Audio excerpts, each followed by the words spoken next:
Well, the Canadian players continue to turn heads at the Copa America. A dramatic quarterfinal game against Venezuela saw the Maple Leaf advance on penalty kicks. And now they get a rematch against Argentina in the semis. It is Vamos on One Soccer, presented by Degree. Let's look back on what was an incredible night as we welcome you inside our One Soccer studio. Andy Petrillo, Gareth Wheeler, Jordan Wilson with you. Yeah, this is a big deal. Canada is off to the semifinal at a major tournament. We have not seen this before. They just keep ticking off the boxes, Wheels, when it comes to history being made. What does this mean for the program? I think everyone's excited. That vibe is back around what Canada Soccer's been all about over recent years. Obviously, the highs of qualifying for the World Cup, I mean, that brought this program to a place where they hadn't been since 1986. And now, finally, there's been progress, and now the excitement has followed. I just think that this is hitting on all the right notes right now. And if they bowed out of this tournament, lost to Venezuela, I'm not sure that this knock-on effect would be as prominent as it is. It feels real right now, Jordan. When you started the tournament and when we started, I just said you want to see everyone bought in. And I think what we're seeing right now is what happens when every single player buys into a system. The brotherhood has been talked about, but you can actually see it come to fruition in these games. And for me, it's nice to see these Canadians go and play this type of football, but the way that they're doing it, relentless, determined, hardworking, getting to areas where they need to get to. Is it perfect, Wheels? No. But do they have everyone behind them by the way that they're playing this game? Absolutely. I keep on going on about, yeah, the game model hasn't been perfect, but there are really good moments in games that they show that they are right in this. It's the mentality. Like, that's what I love about this group. This relatively inexperienced young team, and there are a lot of fresh faces like Ismail Kone going up to make that penalty. He didn't even celebrate. It's just another day, Andy. Boom, just another day at the office. He just knows that confidence. I love that brashness, but it's not over the top by a young player. But I just want to say, like, the togetherness amongst this group is so admirable in a Canadian soccer environment where we continually eat our own, both on and off the field. There are so many divisions across Canadian soccer, but this group, Tajon Buchanan, I mean, the way that they embraced and have made him a focal point here after the injury this week, I mean, it just shows you how close this group is together. It's a small gesture, and sometimes it can be overplayed to a certain degree, but that's what this group is all about. They're playing with and for one another.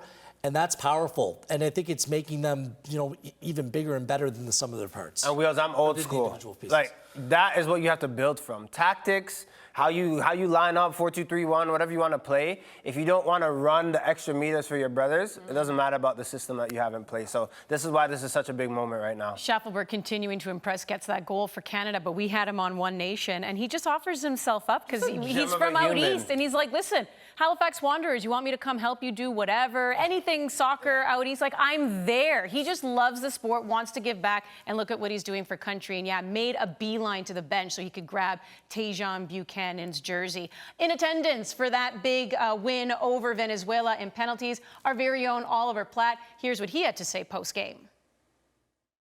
Just after midnight, a new day in Arlington, Texas, and perhaps it's not too much to say, a new day for Canadian soccer. Nights like tonight don't require many superlatives, you can just state the facts. Canada defeats Venezuela in the Copa America quarterfinal. On Tuesday, they go to MetLife Stadium to play Argentina in the Copa America semifinal. It's Lionel Messi and the world champions for a chance to play for a place in one of the biggest games in international soccer. Nights like tonight, I also think are about the players, so let's talk about them. Maxime Crepeau has waited a long time to be Canada's #1. He's making up for lost time with his performances at this tournament. 2 penalty saves in the shootout tonight to be the hero that Canada needed to help them progress to the next round. Alistair Johnston, we haven't talked a whole lot about him at this tournament. He's been one of Canada's best players, particularly in the past 2 games. He shut down Jefferson Soteldo in the first half tonight so much that Soteldo had to be moved to the opposite side of the pitch after the halftime interval. Moise Bombito and Derek Cornelius, the centre-back pairing. This is a brand new partnership for Canada, basically untested and coming onto one of the biggest stages. They had a big job tonight to shut down Salomon Rondon. There was one moment where Rondon got the better of Canada, a team breakdown as much as anything else. But otherwise, it was another exemplary display from a centre-back pairing that has allowed only 1 goal in the past 3 matches, a remarkable statistic. In central midfield, Stefan Eustáquio is asked to do a lot. He does it. He did it again tonight, adeptly assisted by Jonathan Osorio. How special it is for Osorio, of Colombian family, to be playing in this tournament for Canada at the heart of midfields. Then there's the front four, Richie Laryea and Jacob Schaffelberg on the wings, Kyle Larin and Jonathan David up front, as well as some of the substitutes who came on. They know that they left some chances on the table tonight and that they'll need to be sharper in front of goal if Canada is to have a chance of causing the upset of all upsets against Argentina.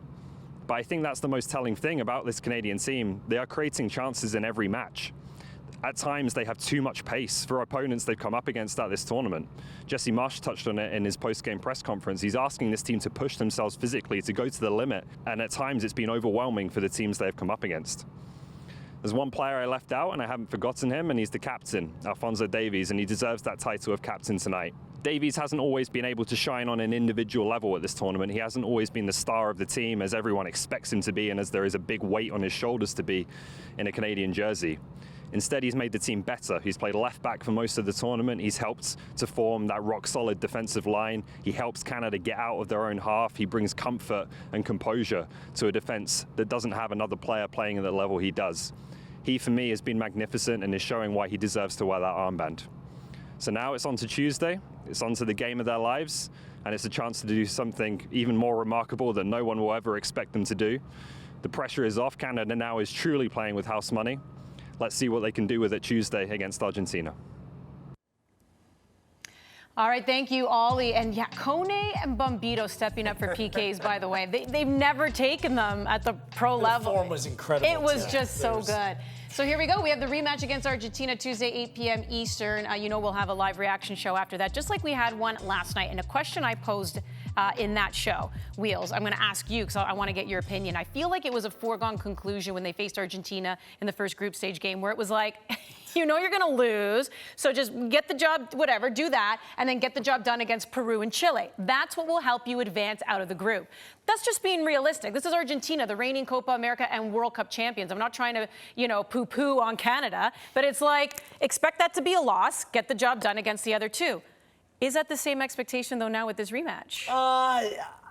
You are a distinct underdog when you're playing Argentina. Sure. It seems like everything in this tournament has been skewed to be Argentina and Messi's tournament. Everything from the fanfare and just the way that it's all played out, the draw. Canada hasn't gone through the most difficult path aside from Argentina, but it was inevitable whoever came out of these Group A and Group B, you'd have to go through Argentina at some point. The good news is there's reference points. Like, there's no fear factor, I don't think. When it comes to expectations or not knowing, they knew that playing that high line, it came with a little bit of risk that first match, and it'll be interesting to see how they adjust. Argentina will also adjust to that as well. But there's no other way of putting it. They're going to be significant underdogs, but I think that actually plays in Canada's advantage for this one. Absolutely, and for Argentina, you don't want to play a team twice. Like, if you beat a team 2-0, and then you have to go and play them a couple weeks later for a semifinal match, and you just played Ecuador and it went to pens, I think Canada's like, you know what? We've been through a little bit of a gauntlet here. Yes, I agree with Wheels. It has been a favorable pathway, but they still have to be there. They still have to hold teams to 0. They still have to go and score those penalties. They still have to go and score a goal yesterday.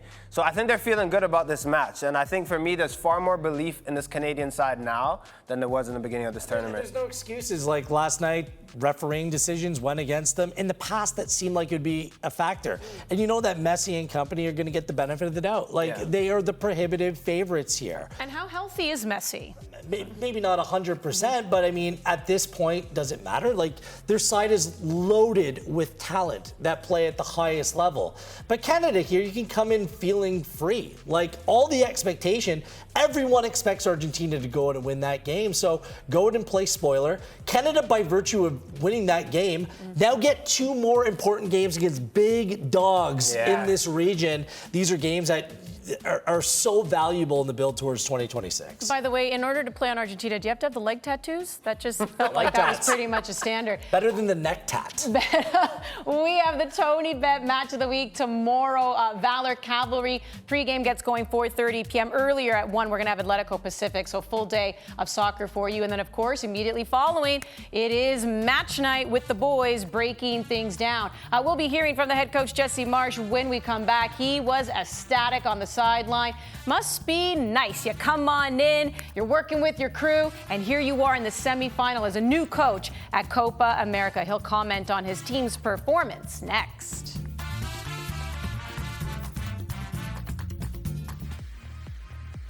Schaffelberg getting the goal for Canada in the 13th minute, held on to that until the second half when Venezuela tied things up, going to pens. They beat them 4-3. Canada does. They're off to the semifinals with a rematch against Argentina. Hey, Jesse Marsch, how you feeling about your team's performance? And also, is Canada getting the respect they deserve? People will talk about should we score more goals or whatever, but and we should score more goals. But those are two pretty strong performances against very good opponents. And, you know, there was dialogue out there about being up a man, about not scoring enough goals, but you can see that this team is building.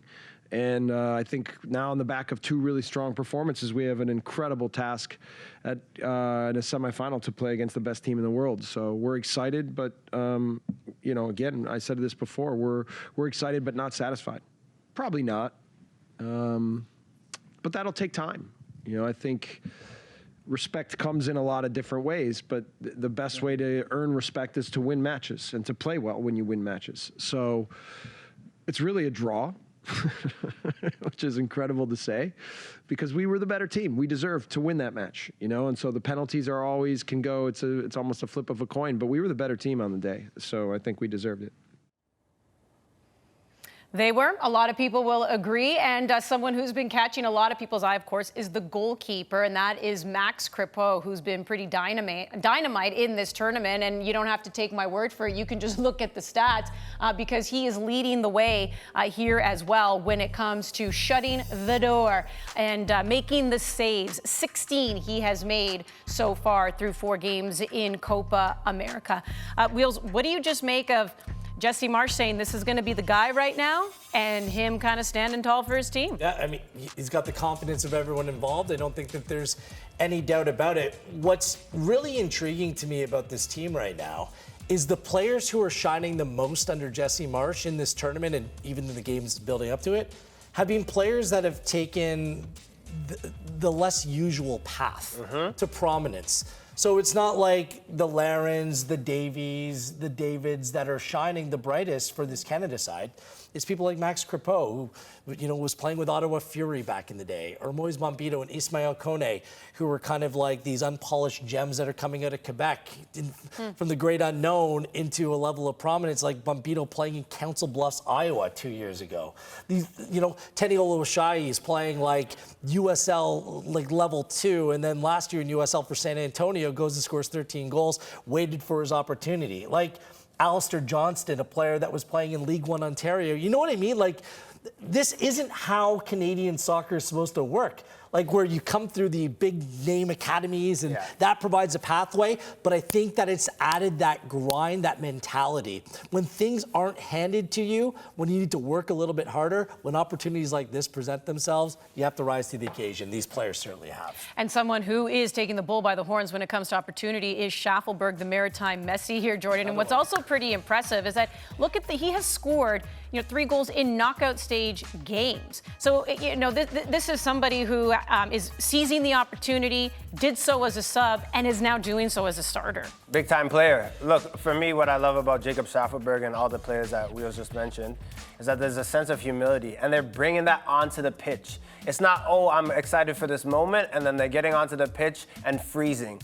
They're taking all that built-up emotion, all the times that maybe they were overlooked or they weren't playing or they had dreams of playing for the nation that they love, and they're bringing it into their performances. Jacob Schaffelberg, I guarantee you, yesterday in that match, if you didn't know where he was, you thought he was coming. Like, he was just on the move, ready to go at one speed, and then at the 61st minute, you're like, okay, you've ran your course, you've done your bit.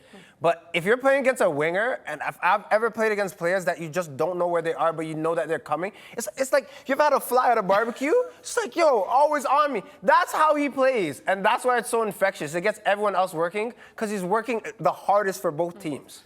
He's been a divisive player, I think, through coaches about how to use him appropriately and what he's all about. Like, he's a guy that went to Berkshire School and lit up, like, U.S. prep school. Like, that was his path. He had to wait playing for TFC2 until he could be named as a homegrown. Greg Vanney was adamant that he was a solution for Toronto FC, but then the manager changes, and then he's on the outside looking in. Even for Nashville, there's great debate, like, is he a starter? Is he a bench player? We've been having that same debate. No doubt, whatever role that you play him in, he's effective. Yeah. He's direct. He provides something different that other players don't. And I think his natural pace and the mentality and the way that he plays is appealing for people that maybe are just tuning in for the first time, that just don't watch him play club football, because he's dynamic and he's leaving a lasting imprint every time he's on the field. Gives me the blinks because he's moving around so fast. And when he falls hard, which is very worrisome. I thought he did his knee yesterday, the way he went. It looked painful. No breaks. But he's like a rubber band, and he's and then he came right back up. So continue to knock on wood for him. We showed you Ishmael Kone got the winning PK, ice in his veins too. The way he just walked away, like, pooh, yeah, another Sunday. But this is what Jesse Marsch had to say about maybe should he have put Kone a little higher up in the selection. I heard some of the guys saying afterwards I should have had him shoot earlier because he's got ice in his veins. And, you know, they were right. They were right. I probably should have had him shoot earlier. But when we needed him, he stepped up, and he did it for the team. He did it for the guys, and it was an incredible moment for him and an incredible moment for us. Let's talk Kone and Bombito together because, as we said, stepping up to that spot, taking the PK, we've never seen them do that, and they probably look the most poised. They were. And the picture, the photo montage of Ishmael Kone, like his body and his posture is just like, I'm scoring. Like, not in a cocky way, but just so confident. I'm going to score for Canada. We're going to the semifinals. And it just exuded from his skin. Same with Bombito. Keep in mind, this is center back. I always thought center backs take great penalties. Maybe I'm a bit biased. But spanking that, putting that in with authority, and that's what you want to see. You'll get into the Quebec Connect. Yeah. And how there's so much talent there, and that's a gold mine over there. But you just see these players and the prominence and the way that they're playing. And this wasn't an overnight sensation. Like, this was only a couple of years ago where they were really in the low parts of their career, and look at them now. What impressed me about Kone, he gets a big money move to Marseille, then he's out of the starting 11 back-to-back games for Canada, but he comes in and it doesn't faze him at all. Like, that can play mind games for some young players, but he was so cool in that moment. Moise Bombito has the lasers being like, Sean, like, on his face, the referee has to hold up play. That was a class finish. He used to play further up the field, and then over the course of his career, you know what that does? Became a center back. To wait that long when you take a PK, right? It's different than 12 seconds. When you have to wait that as long as he did, that can play on your mind significantly. Yeah, he hasn't even played like a full season of Major League Soccer, this guy, Bombito. I'm just like the biggest Moise Bombito fan because even Herdman was playing him in midfield. He stepped right in. The composure, the quality, the athleticism, he has it all. And this should be a wake-up call for Canadian soccer, the cases of Bombito and Kone. These players didn't have a clear pathway to professional football playing in the province of Quebec. We need more CPL teams in Quebec. We need more stadiums. Like, there is a hotbed of soccer. I've said this before. The GTA Brampton gets a lot of love, but it's just because we haven't tapped into the potential of the football that's being played in the province of Quebec. It is the #1 sport for most people within those communities, and we need to give these players an opportunity. And there's more Bombitos and Kones waiting there to make that jump. They need the opportunity.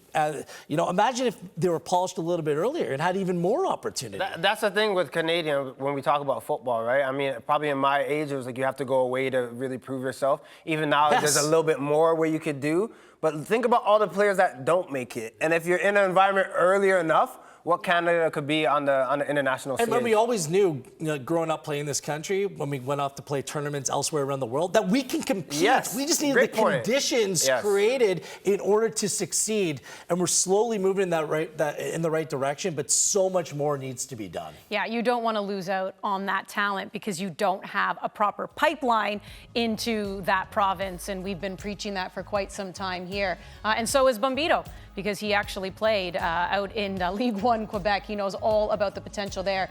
The semifinal round of the TELUS Canadian Championship begins next week. First leg goes on Wednesday. We have ourselves some derbies: Forge, Toronto, Pacific, Vancouver. You can catch that action right here on One Soccer. You continue to watch Vamos here on One Soccer, presented by Degree. A special guest was in attendance at last night's match between Canada and Venezuela, and we continue to talk about the progress that this Canadian men's team is making on the global stage.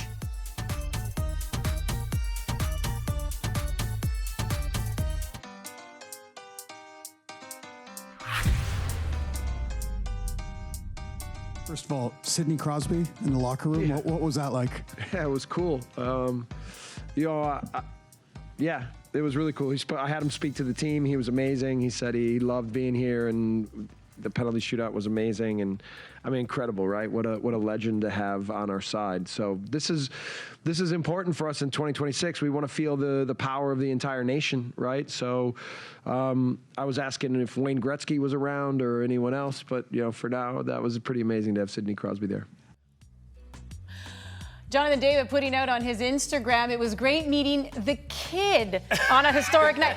Now, for those of you who don't follow hockey, that was Sid's nickname for the longest time, Sid the Kid. Of course, we don't call him that anymore. As you can see, the grays in his hair, multiple Stanley Cup champion. He's a big kid. He's a big kid now. But I just love that even Jonathan David knew that, right? The kid. It was great to see him. I just love the guy that scored the golden goal in the Olympics. 2010. Bear witness to the penalty shootout win. Beautiful. Yeah. Full circle. Yeah. Now, here's the thing, and you had mentioned it earlier, and I just wanted to say, how far this team has come. We've just ripped through a lot of players on this show. Not one of them was Alphonso Davies. And it's not that he's playing poorly. Ollie said it.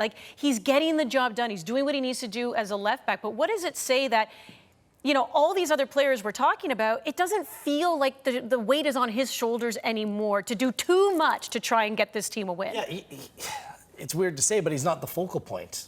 I don't know if it stays that way, though. Yeah. I think that Canada has played well at this tournament, but I think there's another level that there's there to take. This is still so new under Jesse Marsch, and we'll see where it goes from here. I just wonder at some point there will be an argument to make him more of a focal point. And I think that would mean changing position. But for the betterment of the team right now, the role that he's playing, it suits him in this group to a T. Yeah, I would agree with you. I think that left back role, for me, sometimes it's just dog work. Sometimes it's not you breaking forward. I think everyone knows and everyone's aware of Alphonso Davies and his capabilities, so they're ready for that almost. But maybe Alistair Johnston, I thought he was exceptional yesterday. 5 tackles, the way he just nullified Sotel. There are other players that are emerging and stepping up, but we're going to see Alphonso Davies be at his best very soon. Well, you see him at his best when he's on the ball. Yeah. But so Venezuela kind of controlled the play more, but Canada had better chances. And it's the fact that when he goes forward and the profiles of these Canadian players, they're very awkward to defend in a way because it's not a consistent wave that's coming. It's just like the quick, almost lull him to sleep and jab, right? And Davies is part of that. So there will be some evolution with this team, but for now, this is the way that they're going to play. To continue the connection between soccer and hockey, the great Steve Yzerman was quite the goal scorer in his younger years, but his coach said, you have to pay attention to the defensive side. You have to be more of a team player. He changed his game. His numbers fell, but they ended up winning a Stanley Cup. Alphonso Davies is now the captain of this team. There might be some certain games, moments where he might have to sacrifice what he does for the betterment of the team. That is a true captain. The Canadians are off to the semifinals of Copa America. That game will go Tuesday. We're going to have our live reaction show right after as well. See ya.